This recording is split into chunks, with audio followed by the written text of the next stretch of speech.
So we're all familiar with a traditional rag quilt. They all have a basic square pattern to them. But what if we took a 9-patch block, made 2 cuts, 2 pivots to create a disappearing 9-patch block, then use the same steps that we make a rag quilt to come up with our disappearing 9-patch rag quilt. And that's what I'm going to show you how to do today.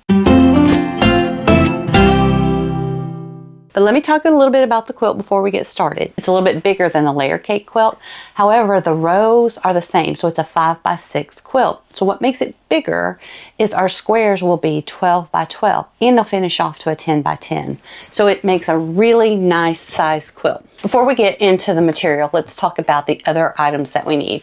You need something to cut out that 12-inch square. I'm going to be using my 12-inch acrylic ruler. You can also use this ruler when you're making your cuts on your 9-patch, but I am going to use a little bit longer ruler for that. I have my cutting mat here. I have my rotary cutter. I also have my snips because I'll use those once we've finished and we have to clip those seams. To keep our seams straight when we're doing the piecing, I've got my painter's tape here and I have my 1/4-inch foot. I'll have my walking foot on my machine, but there's also a section where I show you how I do the piecing with the normal foot.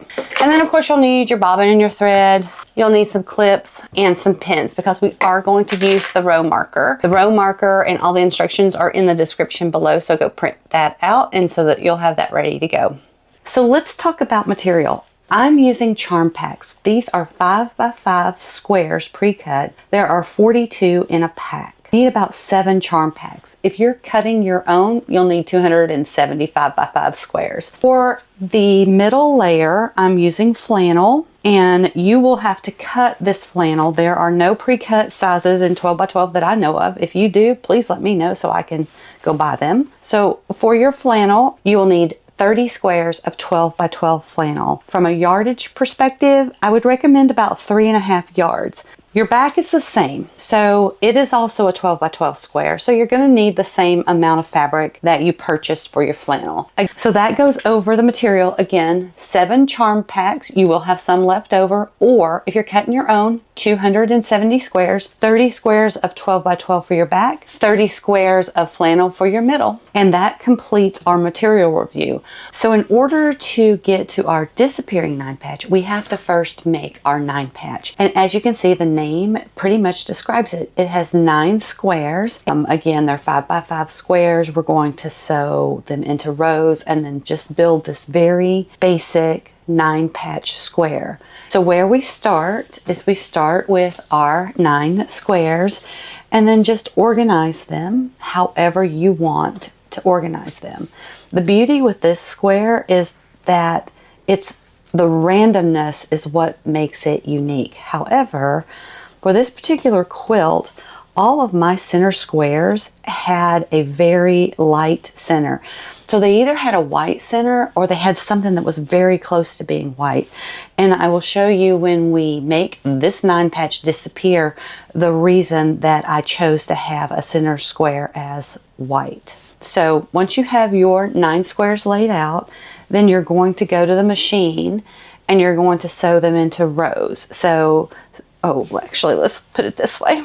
So I'm going to sew this row first, 1/4-inch seam. I'm going to sew the middle and then I'm going to sew the top. Then when I'm finished, I will just join them. So then I will join the bottom and the middle, and then I'll join the top to the middle. And again, we're just creating this very basic 9-patch design before we make it disappear. So let's go to the machine and I will take the same layout and then I will show you how I keep it organized once I'm at the machine. All right, so what I will do is I will sew this pair of blocks together first. Then I will move to this pair and then I will sew this. And I'm going to chain stitch them. So I'm just going to take these to the machine. I'm going to match them up and then I'm just going to sew a 1/4-inch seam. And then I'm going to leave those blocks on the machine and I'm going to pick up the next set and I'm going to set it right and under that so that, again, even with my guide, I just want to make sure that they're all getting that same really nice even 3/4-inch seam.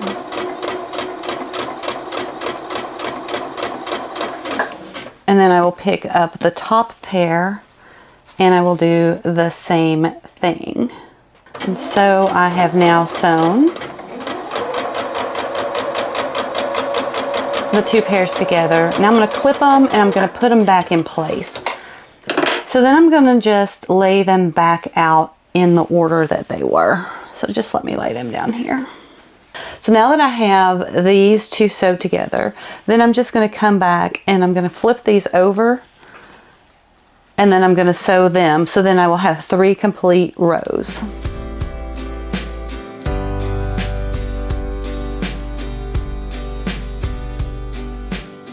And I'll snip them. And then I'm going to lay them back. So there's my block with my white in the center. Let's see, let's put them this way. So now you have a choice. You can go to your iron and go ahead and iron your seams. You can either iron them to one direction or you can iron them open. Now, all right, you can see I've pressed my seams open, and when I'm at this stage, I will put them on my surface face down so that I can actually see the seams. I can't tell you how many times I have picked up wrong side and right side and tried to sew them. So this just helps me keep a reminder that I'm sewing the right sides together. But anyways, I'm going to pick up these 2 rows. I'm going to pick the middle and the bottom row, and I'm going to line my seams very much like I do whenever I'm lining the rag quilt. I'll start at one end and I'm going to match those seams, and I'm going to pull my material out here. And then I'm just going to go to the machine, pull my thread to the back. And again, I'm going to make sure those seams match. Pull them, put them under my foot. And then I'm going to sew my 1/4 inch seam.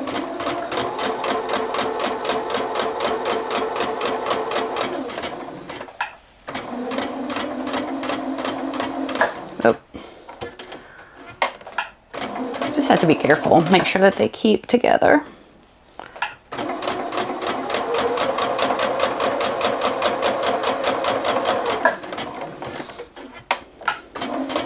So I have sewn the bottom row and the middle row. So I'm going to take the top row and making sure that that is right sides together. I'm going to do the same process. I'm going to match up my seams and I'll just put it under the foot and I'll sew that row. Again, I'll pull my threads to the back.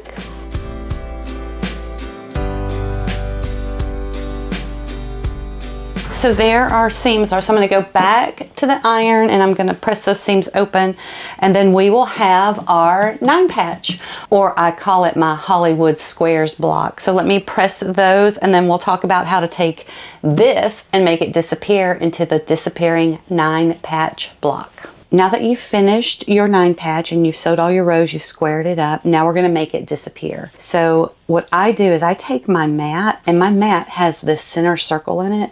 And again, because this is white, I can see it, but I center my square up where I have a line running right through the middle of my blocks, because you're going to make 2 cuts. You're going to make a cut that will go from the top to the bottom, and then you're going to make a top that will go from the left to the right. And you want this block to be divided into 4s. So I just use my mat and I center it up. But the theme is to take and line it up where you are in the middle of this block. And then you just make your first cut. And then lift very carefully. I'm going to put this back together. Now you're going to do the horizontal cut in the same manner. So you're just dividing your 9 patch square into 4ths on the center and making sure that that square is all centered up. So let me do that. So I'm going to separate them just a little bit so that you can see, and then I will put them back together. Now what you do is you pick whatever alternating corners that you want to pivot. And I'm just going to pick these 2. It doesn't matter which one you pick. You just have to pick the opposite. So if you look at these and you say this is 1, and this is 2, this is 3, this is 4, we're going to take square 2 and we're going to take square 3 and we're going to turn them in toward the center. And I'm going to put them back together, and now you have made that 9 patch disappear. So we'll go to the machine and I will sew block 1 to block 2. I will sew block 3 to block 4, and then I will put them together to make my entire disappearing 9-patch block. Once I've done that, I'll press it out, make sure that's all pressed, and then I'll square it up to the 12-inch square that we need. So let me go to the machine and get this one sewed up so that we can then continue on with our quilt. All right, so here is our block, here is our bow tie, and here are our other squares that are in here. So the important thing here is that, you know, your block might be, I'm going to say a little wonky because of the squaring up, but where you need to keep the precision is here in the center. So we're going to start with this row first. So let me put this row up here. We're going to start with this row first. This is going to be your center. So this is where you want to make sure that the precision is, because we're going to come and trim around this. So what you need to do is just lay it on top of each other, and you're going to sew, you're going to match that part of the bow tie up with that corner, and you're going to stitch your 1/4-inch seam down this side. All right, so you take your part of the bow tie and you line it up, and then we're going to sew down this. So again, like I said, if you have any extra material, it'll be down here at the edge where we're going to actually trim off. And just sew your 1/4-inch seam. And this gets the horizontal bottom part of your block finished. So then you do the same with the top part. So you're just going to fold it over, and then I'm going to flip it, because again, I'm going to sew down where that bow tie is.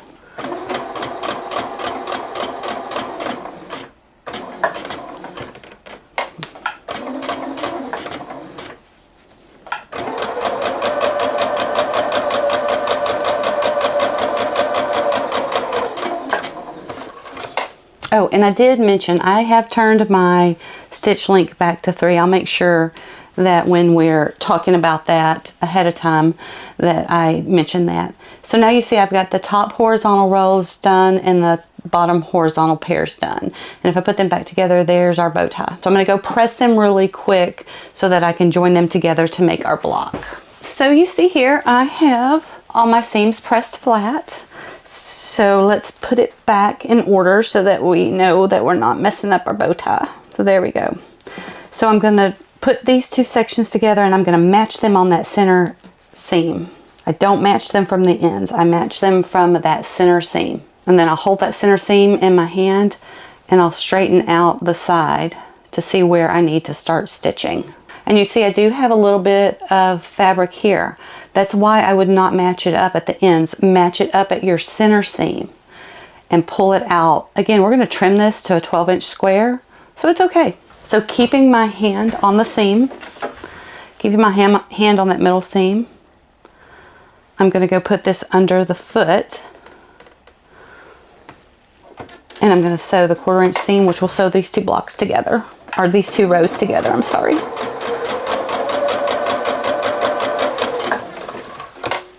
So here it is. Let me press it, and then we'll talk about this, because I know you're saying, well, looky there. Not going to matter, because we're going to trim this to a 12-inch square. So I have stitched and I have pressed this disappearing 9-patch. So what I do then is I have my 12-inch quilt square, and you'll be able to see, like, here is the center, and then you have the square here and you have the square here. So this is the bow tie that I talk about. So because I used a very light center, you can see the bow tie that's right here. So I'll take my ruler and I'll place it on top of my bow tie where it lines up. And then I will make sure that my ruler also lines up with the seams that go across. So this is how I will trim my block down to the 12-inch square. So again, here's my center, and there's my first bow tie part, and then there's the second bow tie part. And then I will just trim this to a 12-inch block. And again, I rotate my mat versus rotating my material. So I'm just going to trim this up. All the blocks for this quilt are 12 inches. That will give us a 10-inch finished block.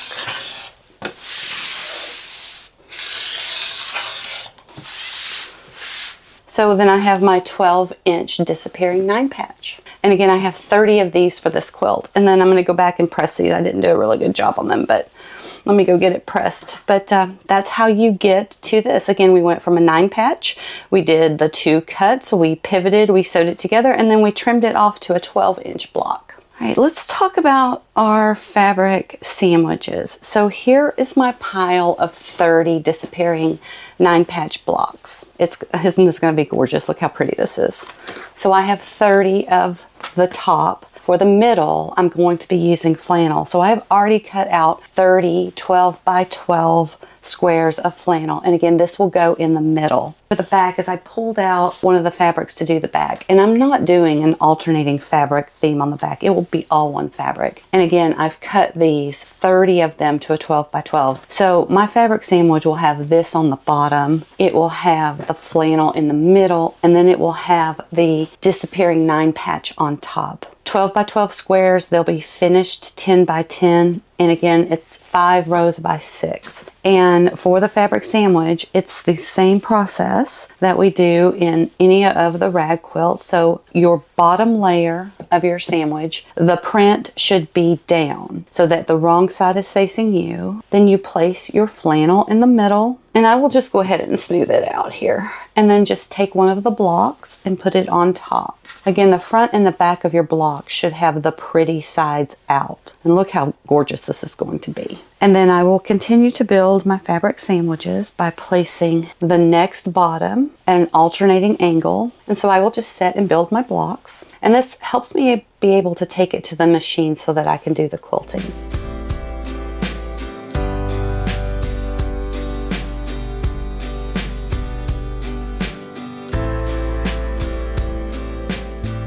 All right, I am coming to the end of my 30 fabric sandwiches. So I'm just finishing up here the last ones.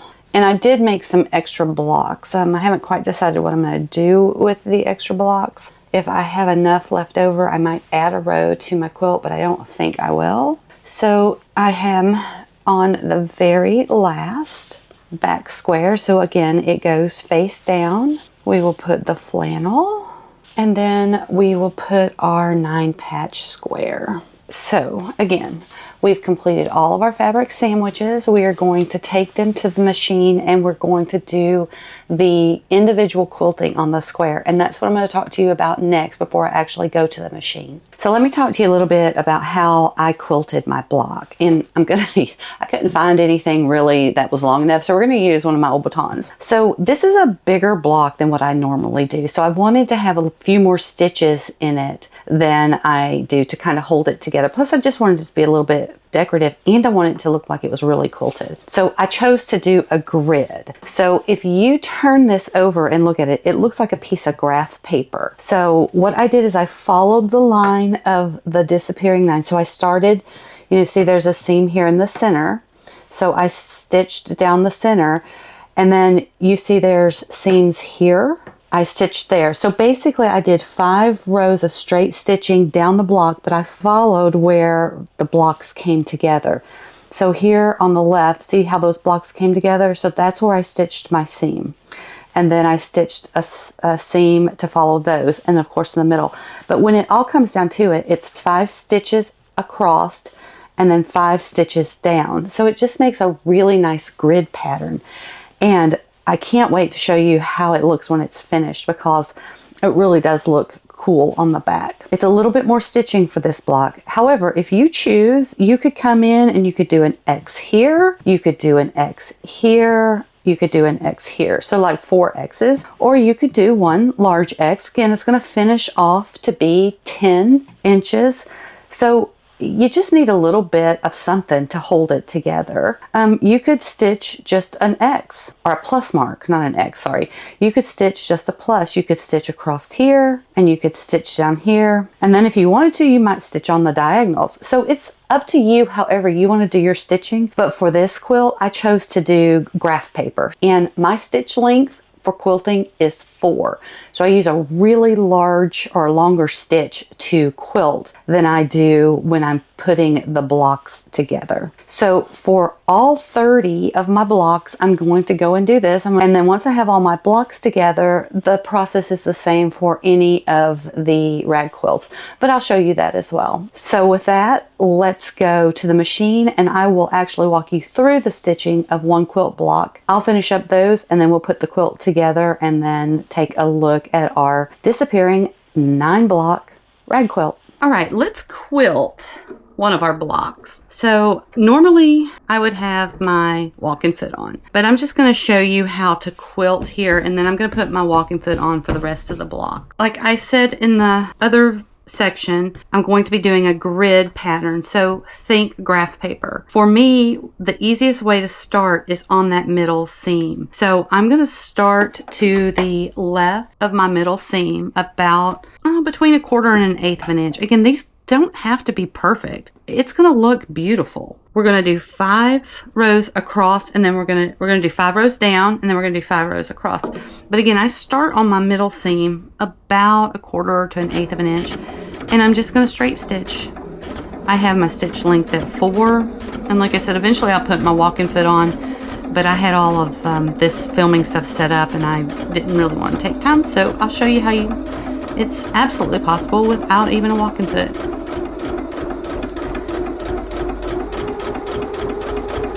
So it's just straight stitches down.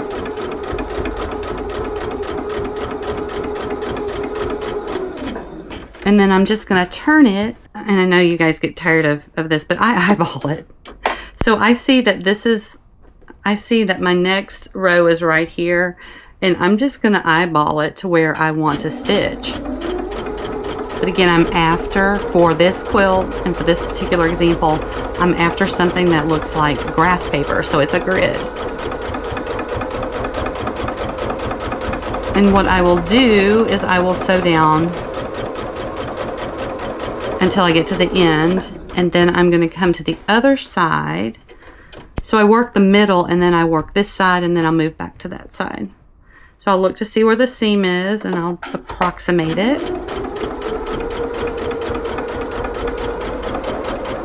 And then I will just continue sewing my straight stitches until I've finished all of the vertical stitches here, and then I'm going to flip it around and do it on the other side so that I will have my grid.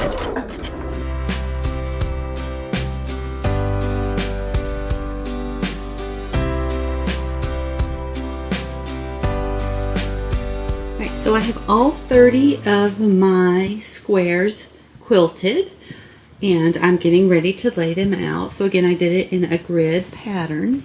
So I'm going to be laying it out. I've got a nice area here to lay it out. I also have my row marker that I will use to label each of them, my pins, and my paper scissors. So what I'm going to do is I'm going to take and go ahead and lay out my quilt and design it, and then I will cut out each of these blocks and I will pin it here, and then that will allow me to take it back to my machine and sew it. There is a complete walkthrough on how to use the row markers in the video that is in the description. If you want to see exactly how I do that and watch me lay out a quilt, you can find all of that there. So here I have my quilt all laid out. So because the 9 patch is intended to look like a patchwork quilt, you really don't have to worry about the pattern. But what I did for this is I made sure that my bow tie was pointed in this direction with my solid square in the upper right hand corner and my solid square in the lower left hand corner. Other than that, I just put the blocks and I didn't worry about if they matched or anything. That was my only criteria. Again, the bow tie pointed this way with a solid square in the right hand corner and a solid square in the left hand corner. So now what I'm going to do is I'm going to take my row markers and I'm going to put them on all the rows.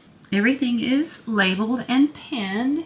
So now what I will do is I will pick up row 1 block 1 and row 1 block 2, and I will organize them in the way that I'm going to take them back to the machine. And then I will do that for 3 and 4. And then I will put 5 on top because again, this is a 5 by 6, so the 5 will be left over. And then I will do that throughout the whole quilt. So that's what I'm going to do next, is I'm going to take up all of my rows and stack them, and then stack them by rows and take them to the machine. All right, I have stacked all of the rows. Let's get to the machine and put our quilt together so we can clip and wash and dry, and then we will have completed our 9-patch rag quilt. So it is time to put our block pairs together, and I'm going to take right from the stack that I had. I'm going to be, oh, my machine's not on, is it? Ah, there we go. How about that?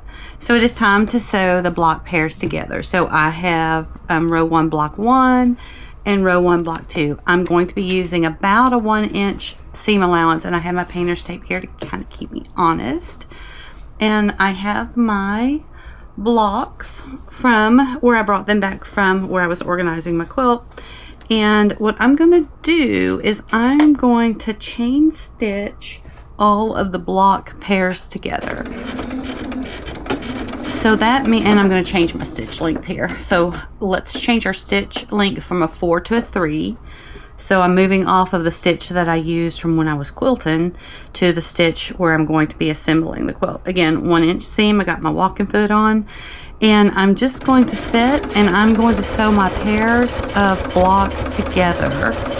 Now remember, this quilt only has 5 in each row. So in a sense, I'll be sewing 1 and 2 together, 3 and 4 together, and then we'll come back and put each row together. But this way it gives us a little bit of speed getting the blocks put together. And then I will stop right here, and I'm going to put my needle down. I'm going to pick up the next set, which is 3. And again, when you're sewing your block pairs together, your odd numbers will be on top. So I'm going to just make sure they're lined up, and I'm going to put it right under the foot, and I'm just going to continue to sew. That way my seam allowance remains the same across all of my blocks. Let me get that. And then I'm just going to let these fall off the back side of my machine. I'll pick them all up and we'll clip them once we're done. So in my pile, let me stop here. I want to stop short just a second and put that needle down. So in my pile, my next block is 5. Well, I don't need it right now, so I'm just going to put it on my back table. And then I'm going to pick up row 2, block 1. Again, odd number on top when we're sewing our block pairs together. Row 2, block 2 on the bottom. And I'm going to, again, just make sure that they didn't get a little bit wonky coming off the organizing area. And then I'm just going to lay it right up and under that presser foot. And then I'm just going to continue sewing, again, the block pairs together using my guideline here.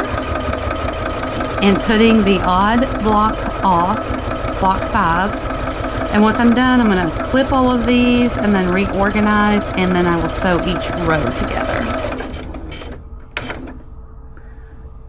All right, row 2, block 3, row 2, block 4, and I just double check them. Even though these row markers are so nice to use and they keep my work organized, I've just been burnt a couple of times, so I just double check them. So that's what I'm going to do, is I'm going to go ahead and sew all of my block pairs together for each row. I'm going to discard, or not discard, I'm just going to put away the block 5 for each row. And then when I'm done here, we'll come back and clip them and organize them back by rows. But that's the process. Build your rows first, and then once we have all of our rows built, we will assemble the quilt. So I have them all here, so I'm going to clip them and reorganize them, and then we're going to sew the row together. So we'll be sewing the pair of 1 and 2 to 3 and 4, and then we'll sew 5. So this is the only part that I really chain stitch, is the block pairs, because then I really want to concentrate on getting that row done. Once we get the rows done, we'll assemble the quilt, we'll clip and wash and dry. So let me go clip all of these, organize them back, because right now it looks like a big mess, and then we will sew each row together. So I have them restacked, and when I restack them, my row 6 is on top And the reason I do that is because my row 6 on top will match my row 6 block 5 over here. So I will start working with row 6, but it doesn't matter which row you work with. And also it doesn't matter how you organize your work. I'm just showing you how I organize my work in order to keep these really efficient. So I now have block 1 and block 2 sewn together and 3 and 4 for row 6. So before I take you to the machine, when we sewed the block pairs together, the odd numbers were on top. So for the block pairs, let me just make sure that I get this right. Your even number will now be on top, and you're still going to sew down the right side. So you find your block 2 and you find your block 3 and match them together. Again, make sure that your backing sides are together, and you are going to do the same 1-inch seam allowance, and then we will have 4 squares sewn together. And again, I just double check to make sure that my row markers are oriented in the right direction. So now I know I can take these pairs of blocks and sew down this right hand side, and then I will have 4 sewn together. Then I'll stop and I'll go grab the 5th block over here and put it on, so that way I will have my whole row. So that's what we're going to do on this. I'm going to take you to the machine and sew this row together. Then I'm going to finish up the rows and come back here, because once we get all the rows together, I want to talk to you about how I actually assemble the quilt before I start in on that. So here we are at the machine. So again, your even number is on top, so it's block 2 that's on top, block 3 is on bottom. Again, same seam allowance, same stitch length, and you just sew those together.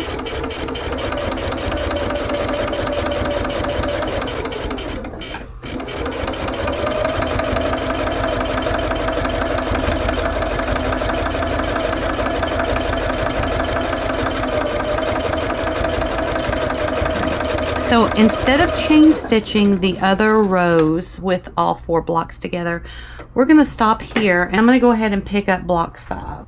This will finish off the first row of our quilt, and so then we will do the same process for the other 5 rows, and then we'll take all of the rows to the ironing board and we will press those seams open.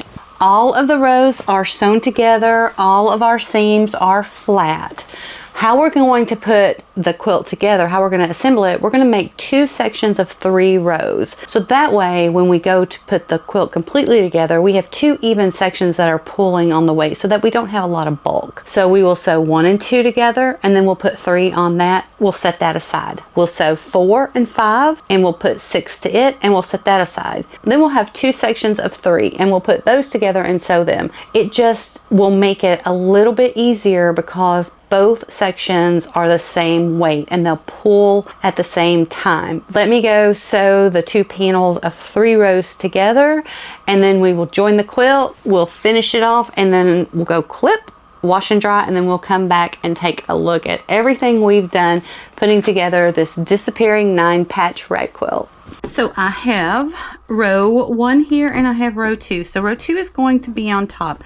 In putting these together, no different than some of the other rag quilts, I'm going to match up my seam, hold it in the one hand, and just straighten those out. Again, we can square up the quilt at the end of the process if any of our rows are a little bit longer. And then I'm going to, again, using the same seam allowance that we had before, so that 1-inch seam allowance, and I am going to back stitch at the seams.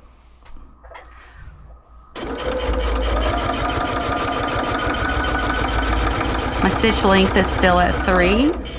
And again, the goal is, as I talk about in my other videos, is to keep that seam flat on the bottom.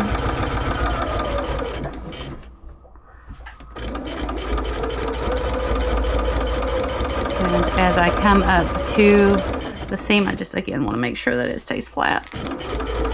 And as I come over the seam where it intersects, I'm just going to back stitch a little bit. And then I'm just going to continue down my row.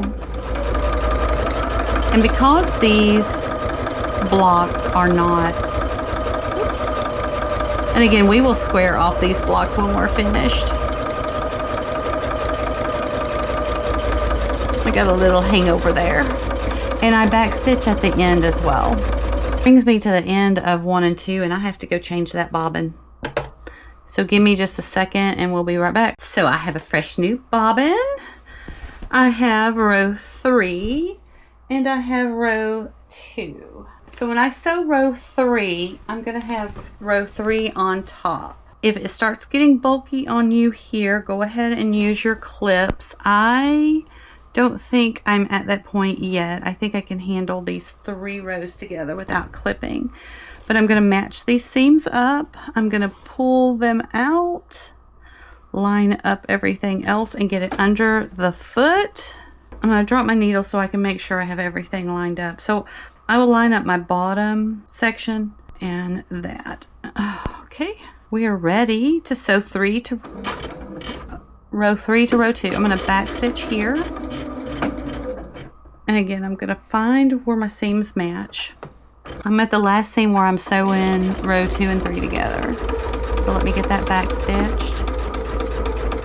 End of sewing row 2 and 3 together, I'm going to back stitch there. And then that will finish this section of 3 rows, and then I'm going to go do 4, 5, and 6.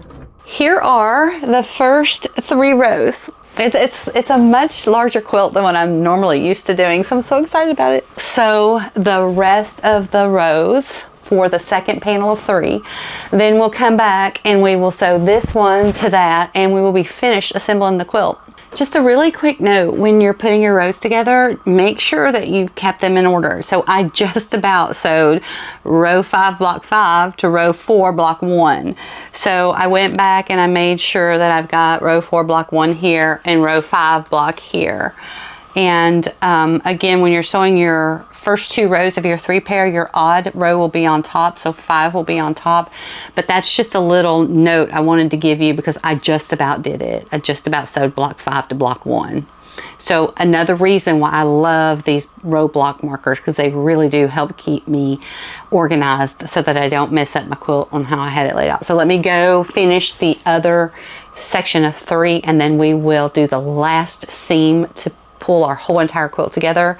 We'll seam around the outside, and then we will start clipping and washing.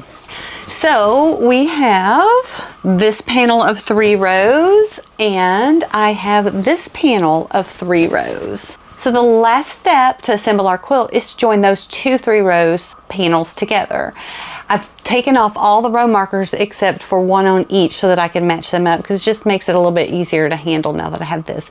Same exact process I'm going to sew. We'll call this panel A, which is 1, 2, 3, and 4. And we'll call this panel B, which is 4, 5, and 6. We'll sew them together in the same way, and that will complete the assembly of our quilt. From there, I'm going to sew a 1-inch seam all the way around the quilt, and I'm going to do that twice. That way it just gives me a little bit more, structure or strength around that outside border, because we're going to clip that as well. So before we go to the machine, I am going to clip all of these seams. So I'm going to match up all of my seams and put a clip on them, because again, we now have 2 sets of 3 rows, and it is a little heavy and bulky. So I want to be able to help as much as I can keep those seams together. So I will just take clips, and I'm going to clip right on top of the seam. So I'm just going to take and clip right on top of the seam. And I'm going to do that for all of my seams, and I might put a few in the middle. And again, now that I have the 3 rows together, it is quite heavy. It's a good weight quilt.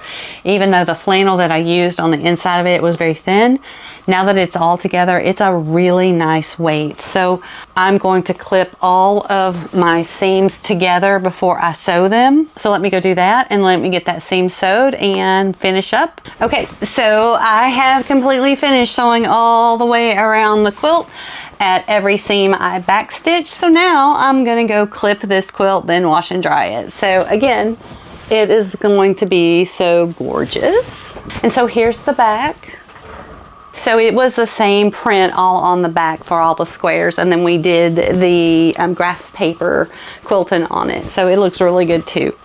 So let me go clip and wash and dry, and then we will wrap this up, and you can go make your very own Disappearing 9-patch rag quilt.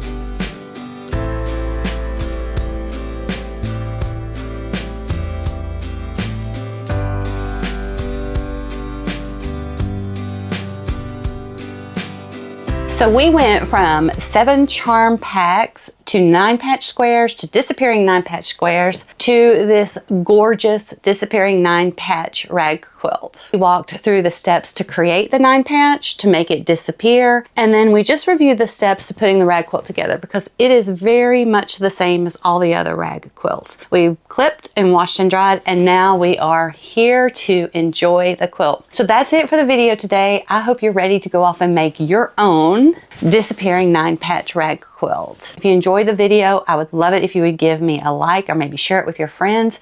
And if you'd like to support the channel, you can buy me a coffee. There's a link down in the description. And with that, I'm going to let you go so you can go gather up your material and start working on your quilt. I am Melissa. This is Make with Melissa. I hope you have a great day. See you. Bye.